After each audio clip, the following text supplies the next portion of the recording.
Olá pessoal, sejam bem-vindos a esse canal, César Ramos.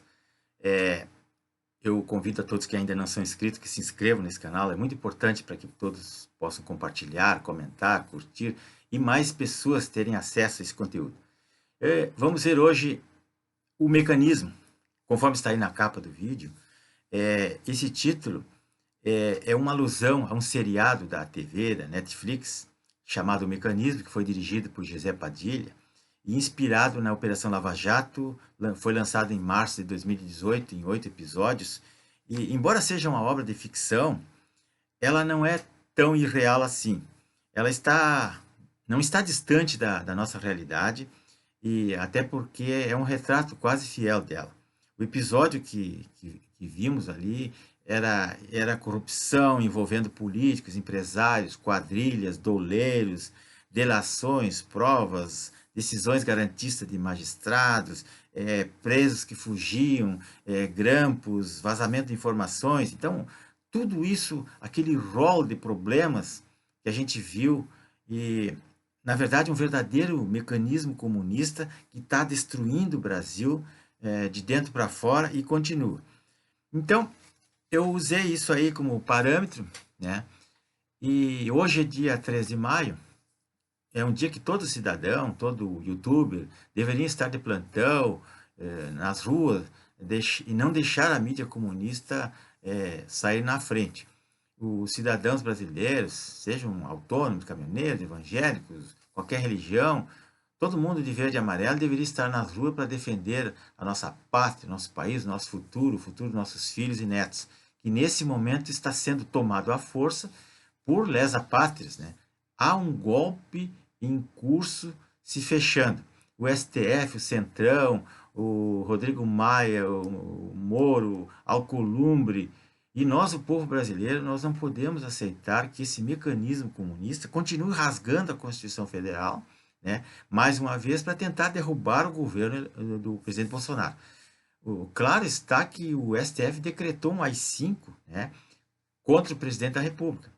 O caso esse do advogado diabo, aí, Sérgio Moro, o ministro Celso de Mello, a pedido da PGR, ele abriu um inquérito para apurar as declarações de Sérgio Moro contra o Bolsonaro. E na tarde de ontem, que foi dia 2, lá na Polícia Federal, o Moro deu seu depoimento, ficou 8 horas na oitiva lá, conversando com seus amigos e preparando, claro, preparando sua defesa. Porque quem vai depor entre amigos vai preparar sua defesa.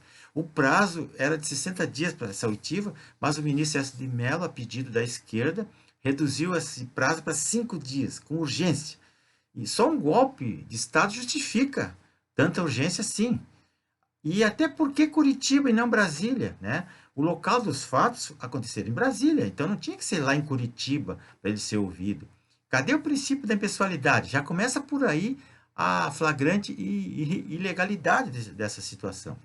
Então, antes de mais nada, nós não podemos esquecer que o STF decidiu que esses governadores e prefeitos do Brasil inteiro fizessem o que bem entendessem nas medidas sanitárias no controle do coronavírus aí, em todos os estados e municípios, fechando estrada, interditando estabelecimentos comerciais, fechando lojas do comércio, impondo quarentenas horizontais, juntando pessoas contaminadas e não contaminadas, proibindo as pessoas de saírem para trabalhar.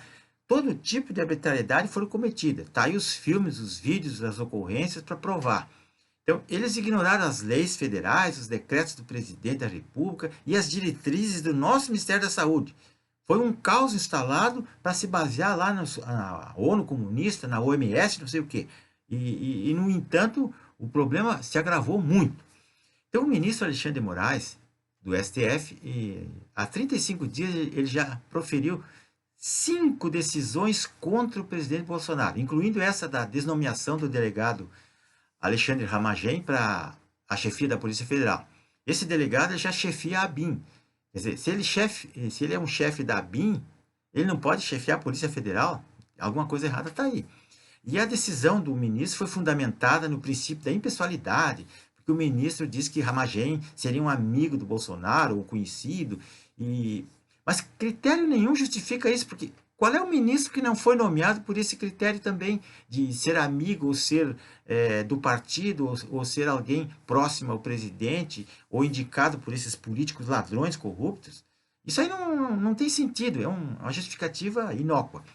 Ontem mesmo o ministro Barroso, do STF também, decidiu a suspensão da expulsão daqueles 34 diplomatas do corpo consular e funcionários da Embaixada da Venezuela, que são ligados ao ditador Maduro.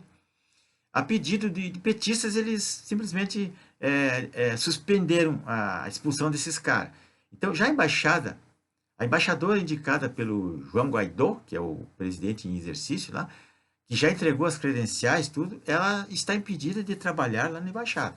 Não pode nem acessar o local. Então, essa é mais uma decisão da ditadura de toga. Não tem sentido isso aí.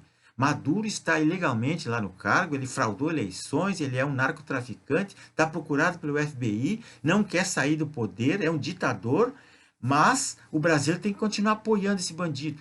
Onde é que já se viu isso? Então, o presidente da República não tem autoridade para expulsar esses caras daqui? Então, mesmo nessa mesma esteira, uma juíza de primeiro grau, Janete Lima, lá do Mato Grosso, impediu a nomeação de um militar, José Magalhães Pinto, para a função de coordenador da FUNAI, numa verdadeira arbitrariedade contra um ato legítimo da competência, prerrogativa do presidente da República, que era nomeado, sob o argumento de que esse militar seria amigo do presidente, e aí não pode, aí é impessoalidade. Então, o mesmo critério ela adotou, ela copiou das decisões do Alexandre de Moraes, e que diz que, no entendimento dela, o presidente deveria ter escolhido talvez um inimigo, outra pessoa, totalmente alheio, não tem cabimento. Então, isso deixa muito claro o complô que está havendo, o golpe esquerdista contra o chefe da nação, e uma interferência visível do judiciário no poder executivo, né, contrariando a Constituição. Então, essas interferências arbitrárias dos judiciários nas prerrogativas do presidente da República acontecem desde 1º de janeiro, quando o presidente assumiu, em 2019. Então, eu não posso relatar aqui todas as situações, porque são dezenas e dezenas de casos, um vídeo ia um dia inteiro. Então, para ilustrar, em 2019, o próprio ministro Barroso decidiu impedir que o presidente da República fechasse uma série de ONGs lá na Amazônia Legal, as quais não tinham nenhuma finalidade específica naquele local lá. Lá existem cerca de 2.000 ONGs, sendo que 65 delas são estrangeiras, estão catalogadas. Então, todas elas nós sabemos quais os objetivos dessas ONGs. É uma região rica em minérios e tudo, e essas ONGs não estão lá para socorrer os índios, nem ajudar ninguém, não estão lá para apagar incêndio, coisa nenhuma. Estão lá com outra finalidade, todo mundo sabe. Bom, tudo isso são golpes e golpes contra a Constituição. A Constituição autoriza, a Constituição não autoriza o Poder Judiciário, ou o STF, mesmo que provocado por partidos políticos ou por outros elementos aí, parlamentares mesmo, ela não tem competência para apreciação do mérito das decisões do Executivo e do Legislativo. Não é competência do STF fazer isso. Nos termos do princípio da separação dos poderes, que é um rito traçado na Constituição desde o início até o final. É a separação de poderes, é uma república. Então, os militares, nesse caso, eles ficam olhando, eles não podem interferir no poder dos políticos, poder dos civis, né? Porém, contudo, todavia, né, se os políticos e a sociedade civil demonstrarem a incapacidade, a indisciplina, a corrupção, a incompetência, pondo em risco a lei e a ordem, como já está acontecido, a ordem pública, gerando caos e até uma possível guerra civil, que logo nós vamos chegar lá, a intervenção militar pode ocorrer em caráter excepcional, claro, que depois vai ter eleições, mas só pode decidir isso, e quem pode decidir isso, quem deve decidir isso, é o presidente da República. Está previsto aqui na Constituição, no artigo 142. Por quê? Porque o presidente da República é o chefe supremo das Forças Armadas. Ele é o chefe supremo do Exército, Marinha e Aeronáutica. Então, só ele pode decidir o que vai interferir, ou como é que vai ser feita uma intervenção, mas basta ver que a Constituição está sendo rasgada todos os dias. O presidente tem prerrogativas e crime de responsabilidade para ele está tudo elencado no artigo 85. Se ele não descumpriu a lei, Ele não está cometendo crime nenhum. Se ele nomeou uma pessoa, a nomeação está feita. Deixa lá. Ah, mas o ministro embargou, o ministro revogou a nomeação. Deixa a revogação dele, mas o diário oficial está valendo. Ele foi nomeado, não tem nada ilegal. Ah, vão levar um ano para apreciar o mérito. Azar. O ministro foi nomeado. Porque quem está descumprindo a lei não é o presidente da República. Quem está descumprindo a lei, quem está extrapolando, é o ministro que está dando uma sentença ilegal ou que está fazendo uma ordem absurda, né? O presidente, ele age dentro das suas prerrogativas constitucionais. É isso que nós temos que entender.